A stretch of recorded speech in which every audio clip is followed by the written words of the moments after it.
Shehan Jeyarajah joined us once again, CBS Sports national college football writer. Shehan, good morning.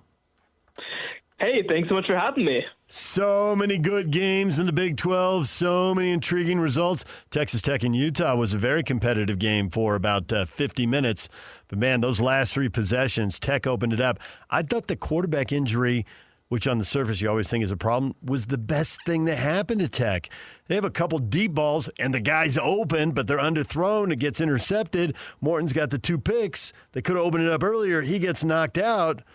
Backup comes in. He's money. Everything's on the spot. The 3 touchdowns and 3 drives. I thought the injury, it actually ended up helping him. What'd you think? Yeah, I think that it was a shot in the arm in some ways. They really love Will Hammond at Texas Tech. He's somebody who was a star in high school, but never quite reached the level of some of the other quarterbacks in terms of recruiting rankings. But they felt like he was undervalued. They felt like he's a future star, and I think he proved it in so many ways. Now, look, I think that they still are definitely going to ride things out with Baron Morton. Apparently he's okay after the game. They kept him out of an abundance of caution. But, I think that for Morton, I mean, this is sort of these moments where you have to sit back and say, okay, let me go back and watch the tape. Let me go and figure out what's going well for Will Hammond that maybe I struggled with. I think, actually, ironically, the running component was something that they managed to use with Hammond a little bit better. But you just have to be able to hit on some of these deep shots with consistency to be able to move the ball against good defenses. Which brings me to me, good for Hammond and all that, and we'll see what happens for them. But rather than just build up Texas Tech to be awesome, I'm more worried about Utah's offense because they were exposed, I guess, that if you can bottle up Dampier, and the longest run he had, I think it was like 7 or 8 yards, that they're just not good enough to try to beat you through the air. And I have a lot of concern now against the better teams that we may see a repeat of that. Yeah, there's a couple pieces of this, right? One, I mean, Utah's not going to face a better defensive line pass rush for the rest of the year. Like this Texas Tech team came into the year being talked about like a playoff contender, and I think very much played like the Big 12 favorite and a playoff contender. So that's one piece of it. But I will say also, I mean, this was the concern that I had with this Utah offense coming in, is I think that there was a lot of assumption about Dampier being able to do some stuff in the passing game that frankly he just didn't do at New Mexico. Obviously, he has more structure around him. He has better pass protection. He has better receivers. But at the same time, the defenses are better. They know how to plan for him. And, not every team is going to be able to bottle him up to the same extent as a runner. But if he's just standing there in the pocket, I mean, you saw some of the issues that he had. He had passes batted down. I don't think he saw the field very well. There were very few passes of his that traveled further than 10 yards and were completed. And so for this Utah offense to have a chance to be really good, like they're just going to have to find ways to make him more comfortable as a passer, because while not every team has the same type of defense as Texas Tech, they can game plan in different ways to try and keep him in the pocket, to really focus on setting the edge. And how he responds to that is going to be a huge part of how successful Utah can be this year. If I had to narrow it down to one thing that I think can be a problem every week, because, I think Tech's got more NFL defensive linemen than most, if not everybody in the league. But Dampier's inability to throw the deep ball on target and on time, I mean, we're 4 games in and we haven't seen it. The big pass completion against UCLA was underthrown, and Merriweather had to wait for it and come back and get it 36 yards. Can't hit him in stride. He missed Merriweather wide open on the sideline. It was a big play. Maybe it was a touchdown, but it should have been a 40 or 50-yard play. The one big play they had, and they only had 2 plays over 10 yards, and one of those was a 12-yard completion to Davis. Bentley for 44 yards. They get one chunk play. They score a touchdown. They have a long touchdown pass. That ball was heaved out there. Like he put his whole body into throwing it that far. So our defense is just going to be crowding the line of scrimmage, taking away all the short routes and playing with an extra defender in the box to stop the run game? 100%.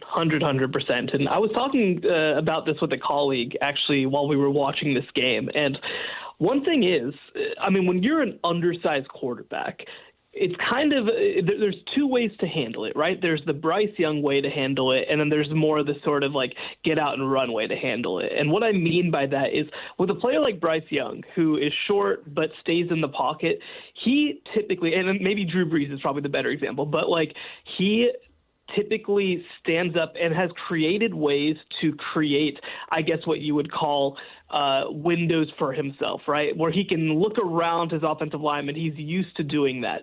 Well, I think with Devin Dampier, when you look at his time at New Mexico, that really wasn't something that he did. He was mostly creating space for himself in order to be able to see over his linemen.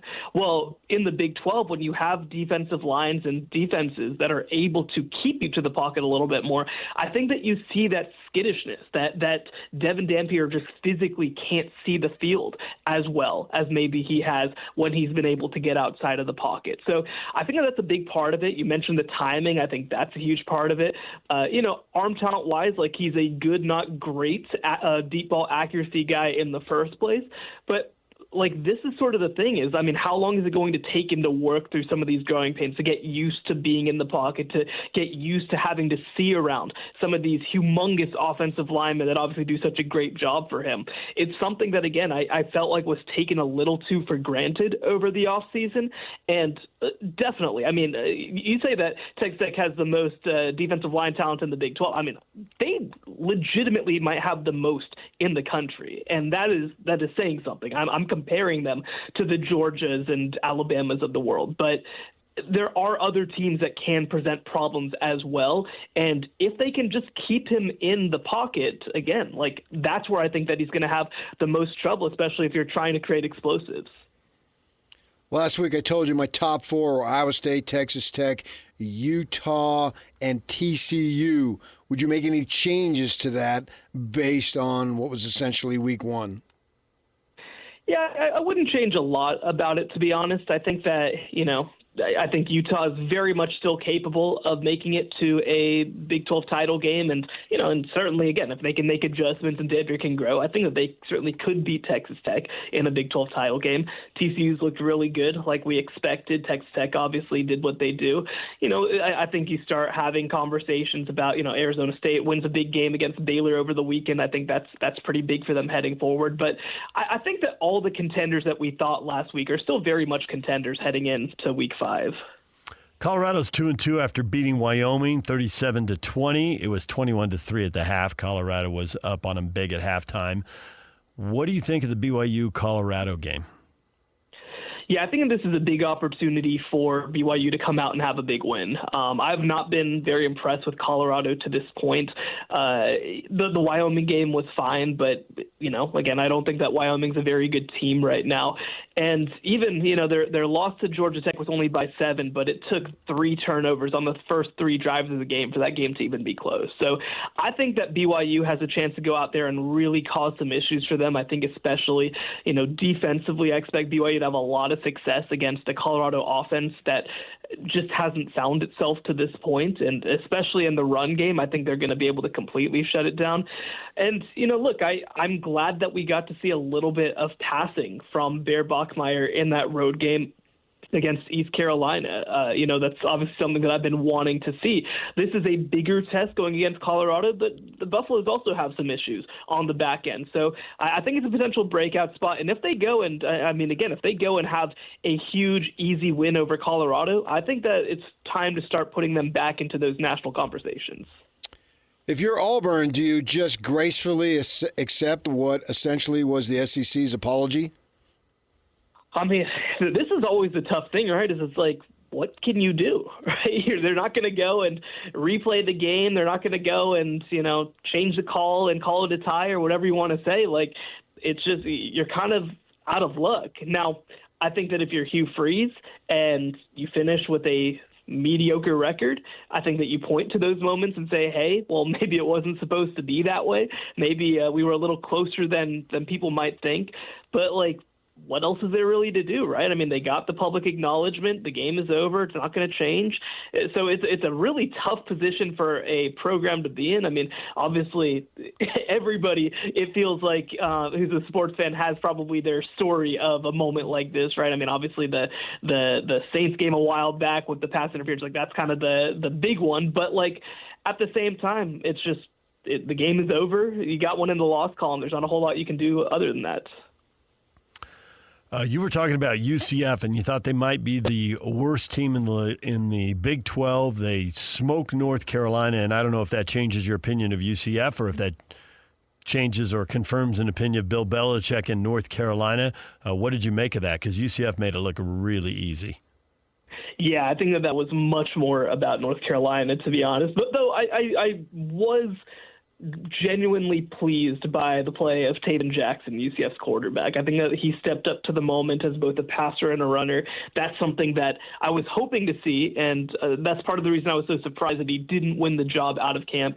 But, you know, he definitely showed something. I think defensively, like, this is not a bad talent unit by any means, and I think that they were clearly more talented than North Carolina's offense, which really just wasn't able to get much of anything going against them. So, when you talk about worse in the league now, like I think that Oklahoma State is probably making a heck of a case right now for that. But, I don't necessarily know that it changes a lot about how I view UCF quality-wise. I think that this is more a statement of just how completely unprepared Bill Belichick is to be a college football coach. Yeah, that's for sure. I don't know that I can argue. I'm wondering what you do on Saturdays with your job as a national guy. Do you have to just have like 40 TVs, or you get an opportunity to go to any games? How's that work for you? Yeah, every weekend's a little bit different. It's funny that you asked this week because, 2 weeks ago I worked from my home office. I usually am watching about 6 games at a time out there and writing off of them. This week I actually got flown out to Florida to do studio work for CBS Sports HQ. So they've got a great setup out there. They've got 10 TVs up on the wall, and I can watch everything in between TV hits. But then, there are definitely weeks where also I get to go to games. So, actually, if I hadn't have gotten called to Florida, I was going to go to SMU TCU. But it just kind of depends. I go to probably 4 games or so a year, 4 or 5 maybe, before the postseason, of course.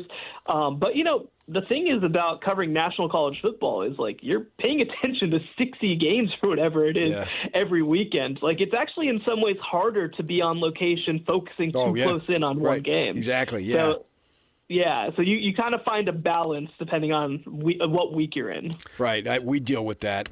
Having to go to stadiums. I'm always so grateful that BYU and Utah are offset. And I do believe we just lost him. He dropped. But that is the first thing to check every week is which TV window. Who's it? BYU's in a late window. Utah's going to West Virginia to play in the afternoon. That second TV window. Excellent. Because I'll have it on the computer, but if I'm at a stadium, it's just so dang hard to really, really focus in on it. Yeah. Because the sound got to be down. Right. And watching a replay, it's just hard to do. Yeah. All right, Shehan's back with us right now. The Utes are going to West Virginia. West Virginia was a roller coaster. They had to be feeling good after they beat Pitt and won a rivalry game, and they got to be feeling terrible after Kansas just tore them apart. Is this the perfect bounce-back game for Utah, or could they be walking into a trap at West Virginia with a team that seems to be down and then up and then down again and just bouncing all over the place? Well, Rich Rodriguez had one job when he took this job in 2025, and it was to beat Pitt. And now I think they're kind of just going to coast out the rest of the season. But this is a very young, new roster, and especially on the offensive line, they're just kind of a disaster right now. And they've kind of had to sit probably their better quarterback, Nico Martial, and go to Jalen Henderson because they just need somebody mobile out there who can make anything happen, especially after losing their star running back, Jaheim White, to injury. So I think that this is a great bounce-back spot. The defense, I would not be surprised if we're in shutout territory. And then offensively, I just don't think that West Virginia has the bodies to be able to keep up with Utah. But, it's one of those things, too, where, I hope that we get to see Utah work on some of their deep passing game a little bit, like you said, that we get to see Devin Dampier practice standing in the pocket. But they won't need him to do that to win this game. It's more, can they use this as an opportunity to keep growing? Sean, thanks for the time. We appreciate it as always. Good luck with 60 games this weekend, and we'll talk to you next week. Thank you so much for having me. Shehan Jeyarajah joining us right here, CBS Sports National College football writer. Everything you missed in this show, we'll get to it next. Stay with us. It's game week for the Aggies, and the KSL Sports Zone is getting you ready for kickoff. Bronco Mendenhall and the Aggies are back in SEC country as they battle Vanderbilt in Nashville. Listen all week long for the best coverage of Aggie football. Then catch all the play-by-play action beginning with the Aggie pregame show this Saturday morning at 9:30 on 1280 The Zone. Your exclusive home for Aggie football is live on air, online, and on the KSL Sports app. This is 97.5, the KSL Sports Zone. Soccer Radio Headlines brought to you by Trajan Wealth. Call Trajan Wealth today, your local trusted financial fiduciary, 801-899-7600. Visit the website at trajanwealth.com. Oh, yeah. Talked a lot of college football this morning. What went wrong for Utah? 4 turnovers. Obviously, Kyle Whittingham went to that first. But secondarily, the run game, 101 yards rushing when it was all said and done. But as Kyle pointed out, some of that came in garbage time after the game was decided. He was really disappointed. They were in 2nd and 8 and 3rd and 6 a lot. We had talked forever about, hey, they're going to have to throw the ball. What happens when they're, quote-unquote, behind the chains, 3rd and long. And, man, right out of the gate, 3rd and 6, 3rd and 7, 3rd and 8, didn't convert any of them early in the game. It was like the worst-case scenario. And there's clearly no deep threat down the field. Texas Tech sitting on all the short routes. I mean, they did hit on a couple deep passes. One was called back, obviously, and then Bentley got sprung free. But, yeah, this is what it's about now. I mean, Jason Beck, that's why you're being paid the money that you're being paid to come in and figure this thing out and make the adjustments necessary. I mean, they're never going to be a vertical passing team. They're not a vertical passing program, let alone a team. But a threat of it. They've had a threat of it, and then they could run the ball. And then there's no threat of it, at least in that game. We'll see if they have in that something game, down you're right. I can't argue with that. But I don't know how much they've had it overall. I don't think the threat's been on film there in the first 3 weeks. I thought Texas Tech came in with that game plan. We're going to dare them. The game plan is obvious. Yeah. You don't need to be Spags for the Chiefs to figure it out. Spags. For the Utes, how does Parker end up with 6 carries? I mean, that seems like just a surprisingly low number. You're going to get more production out of him if you gave him 10? Or 12 or 15, the whole wear them down kind of thing? I mean, you're limited a little bit because you can't get first downs and you keep leaving the field. Yeah. So that is a problem. But I thought he was the guy, and Kyle talked about him like he was the guy. No, he didn't. 6 carries. As Rodgers, as this camp went on, he did. Then it was Rodgers, and they're going to split time. And Rodgers had 10 carries. They had nothing going. Try whatever. Nothing was working.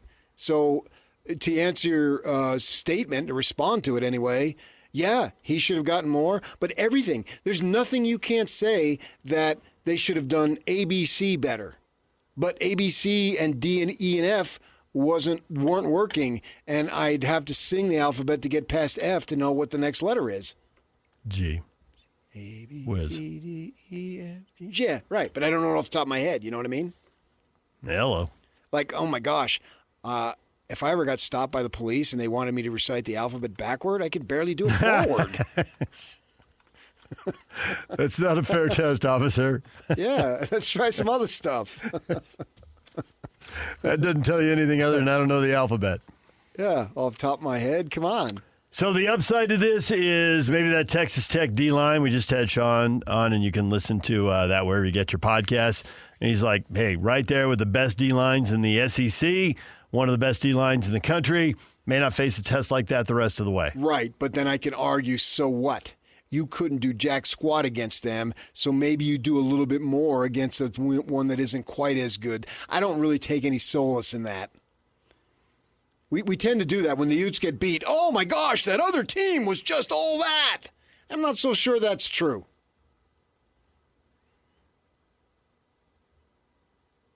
Who's all that in the Big 12? Iowa State?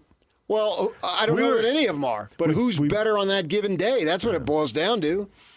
When we were talking to the Fox guys up there, it seemed like certainly it was Brady Quinn, and I can't remember if Urban said it.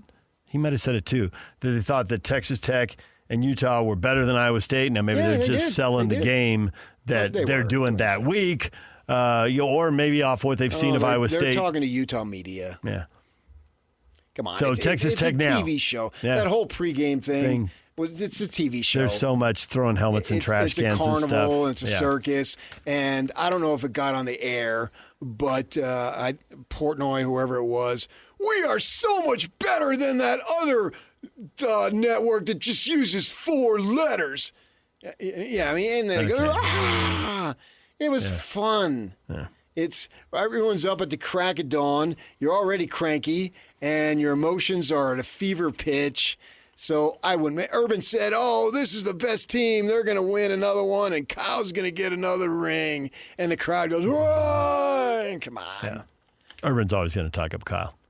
And and they're buddies. Absolutely, yeah. So I get that, but I'm not concerned about them beating Texas Tech because that's over. I'm concerned about them moving the ball against down the list, and I don't have their schedule. I know they play West Virginia. And their bye week. West Virginia, ASU, Utah, or BYU, I mean. Right. With a bye week. Next 3 games. With a bye week before ASU. That's all I know off the top of my head. Right. But the ASU and BYU games look like big tests.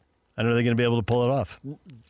They were always going to think, I would think they would be big tests, but I'm more concerned about their offense because it doesn't take a genius to figure out, oh my gosh, let's just stuff these guys, and then they're not going to beat us.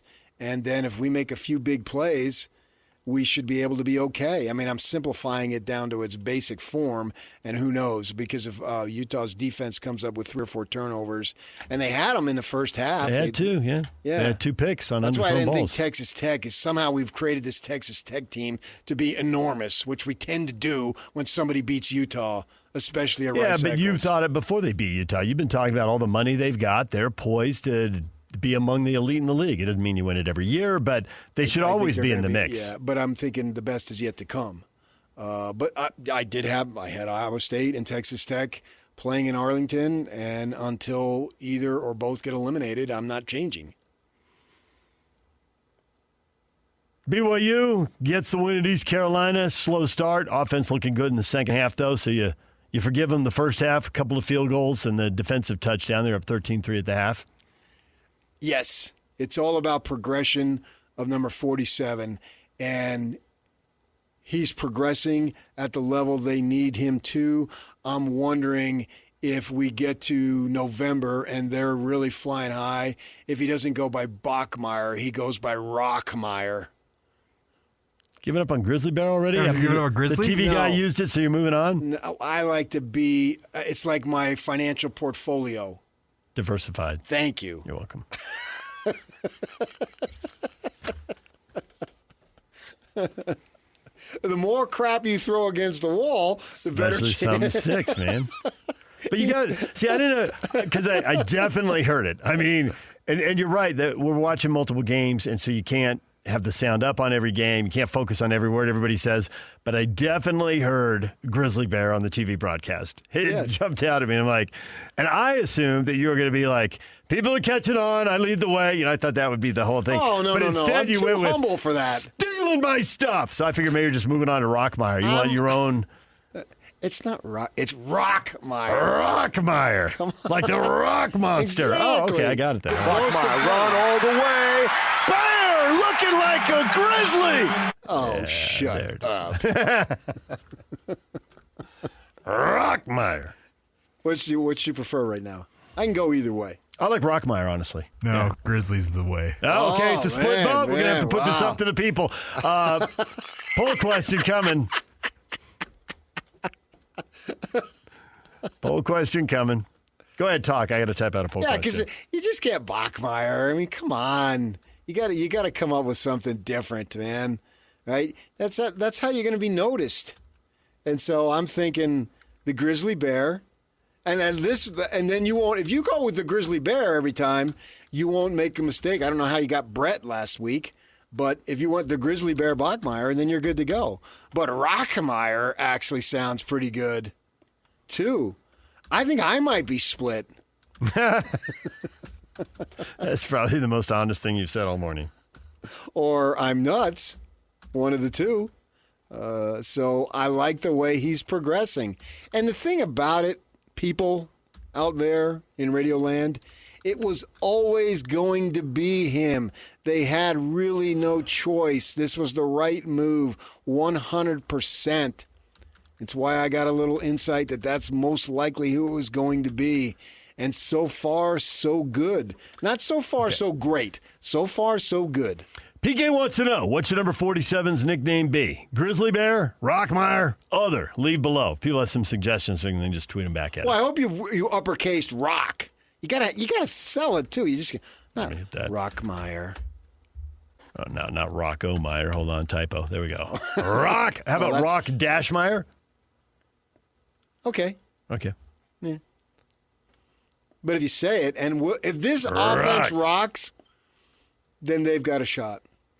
And then you're looking at BYU. Can they do this consistently? Because if they can do it with a freshman first year, not even a redshirt, a first-year freshman quarterback, it stands to reason they can do it with a sophomore and a junior. And if he's that good, then he goes to the NFL, and then we're 3 years out. Rider on the Storm Lions comes in. Everything changes in the long run in college football.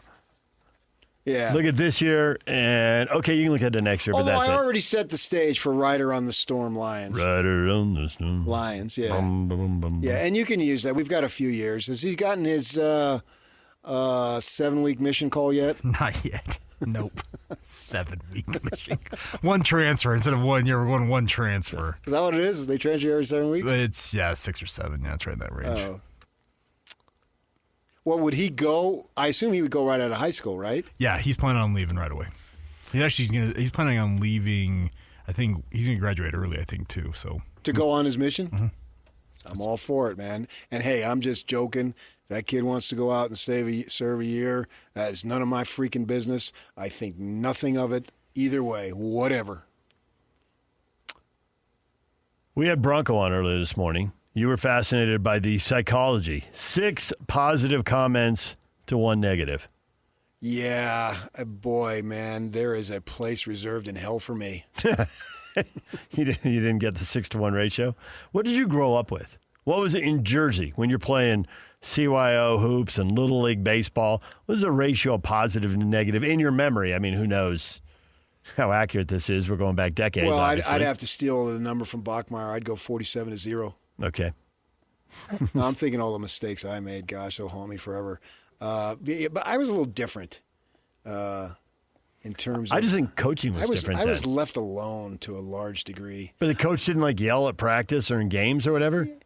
Yeah, but I think back there, sarcasm is so prevalent that you just roll with it. My coach yelled all the time. I played CYO hoop, and I can remember the coach screaming at me, "You're showboating." Yeah, I'm like, no kidding. And then Confirmed. and my father, he ended up coaching basketball at the CYO, and I took most of the shots on the team, and he'd take me out. "You're shooting too much." Tough. And you just grow up different back there. But I get where Bronco's coming from, and I know he's studied about this because I've talked to him about it and all that stuff. And I've had a lot of people in the community ask me about Bronco at Utah State because they know I covered him for literally his whole time in Provo. And I think that Bronco gets the types of players that he wants, and they buy into his, some people would say quirkiness. I'll go with uniqueness, style. His style is something, if you buy into it, I really believe that program will have success, and you individually will have success.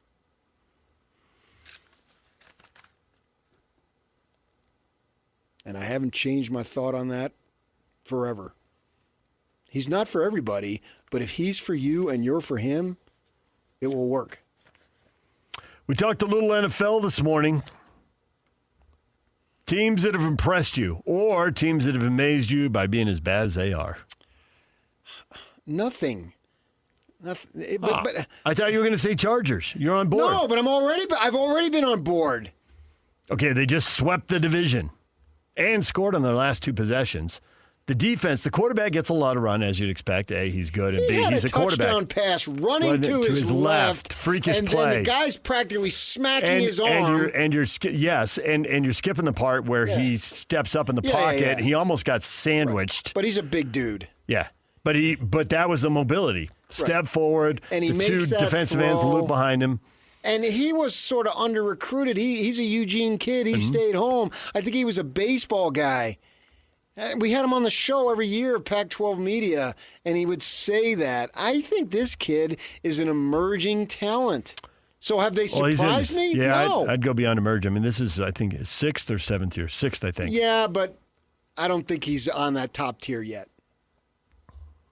I agree with that. So that's emerging. Yeah, he's 0-2 in the playoffs. And But so the there's team was something to all be done. screwed up when he first Well, got the coach has there. gotten a lot better. I mean, Right. it was not. We talk about that when it's Alex Smith, you know. Did you see a couple of weeks ago, Trevor Lawrence, the coach at Jacksonville, screams at him, and Lawrence just blows him off?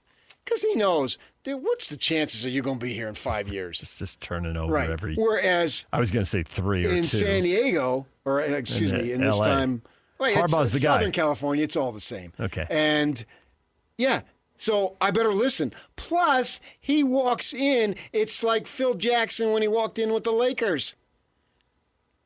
I got all sorts of credibility here, people. If you don't listen, that's a you problem. And so what those 2 dudes on the Lakers, the 2 big dudes, Shaq They and listen. Kobe, Yeah. that right off the bat, He could say the same thing Del Harris said, but it carried more right? weight. Yeah. Yes, exactly. And Harbaugh's been to a Super Bowl and had the undefeated Michigan team win the college title. So Producing first-round draft choices.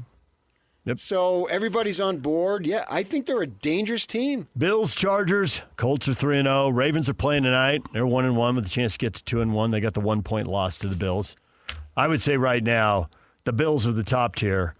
The Ravens and the Chargers are the next tier, and then And there's a they're all bunch of AFC teams too. Oh, I was just talking AFC. I was no, but separating I would out. say in the league. You're doubting the Eagles a little bit, dropping them a peg. No. That's why I was separating it out. No, I put them all in there. Yeah, and I did think Eagles won, Packers 2 in the NFC after 2 weeks, and the Packers, oops. That was a lot of things going wrong at the end of the game, and you get beat by a 55-yard field goal. And Yeah, but you allowed that to be in the position to have that. You did. That was a big interception late in the game. So- there were problems. Great, the 55-yarder, which not those kickers, that doesn't surprise me anymore.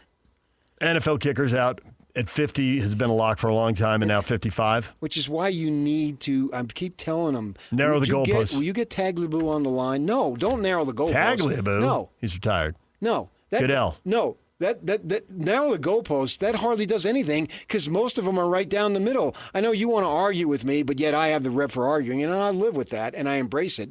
But you limit it. You get 3. I'll give you 2.5. You get 2 chances to kick a field goal per half. Would that have impacted yesterday's game with the Browns? I have no idea. Oh. Yeah.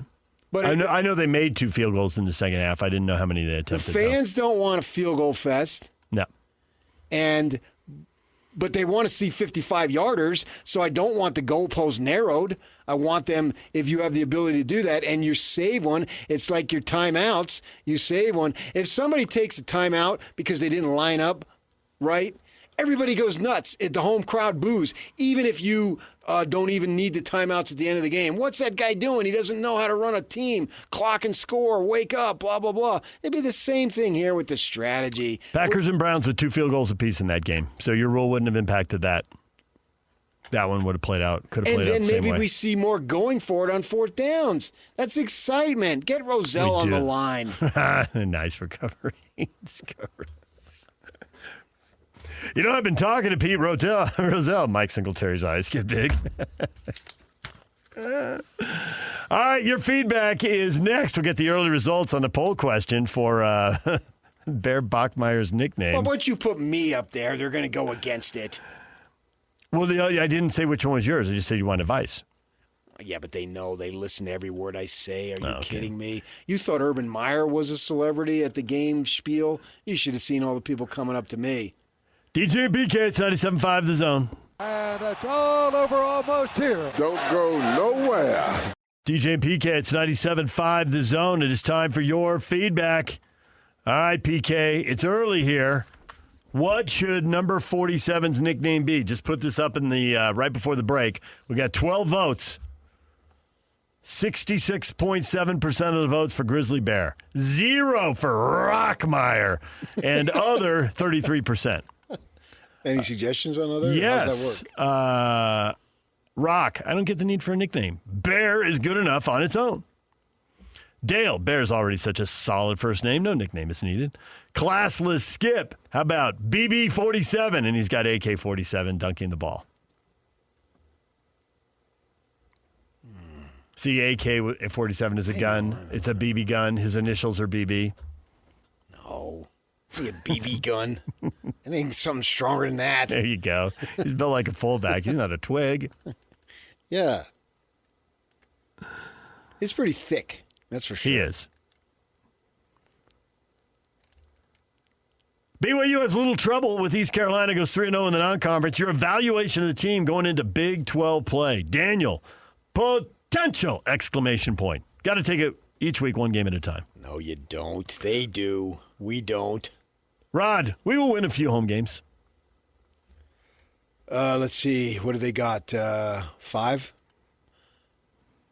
How many conference home games do they have? Because you're going to have 5 or 4, right? Your schedule guy, I don't know. I don't know. I thought maybe you had it up. I pulled it up. They have 5 road, 4 home. Okay. West Virginia, Utah, TCU, and UCF are the home games. Well, you lose a home game. It's not necessarily devastating, but it can be. And psychologically it is. You get a road win. Road wins, unless it's like a last second dramatic. My experience in all these years is that road teams who win, it's a party. It's a bigger celebration. Because it just seems like it's more important, even though it all counts the same. You know what I mean? Yep, and you could hear the BYU fans celebrating behind the postgame. I thought of you describing the setup at Oregon for postgame. I don't know what East Carolina has, but like Kalani was talking, and you could hear. Yeah, he came out. Yeah, you could just hear the people chanting, BYU in the background and that. Right. Yeah. Some of those get rinky-dink. Utah used to be rinky-dink, but now they have a nice setup for the visiting team. And it's awesome, actually. We do have a lot of reaction to the Utes. Texas Tech crushes Utah. Who saw that coming? And there are plenty of Cougar fans commenting on this. They all saw it coming. They didn't. Texas Tech tried to give that game to Utah, and Utah still couldn't win.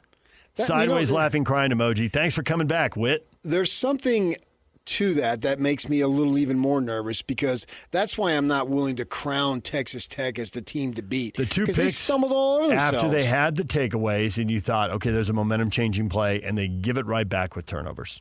And I love the play calling for Texas Tech when they make the change.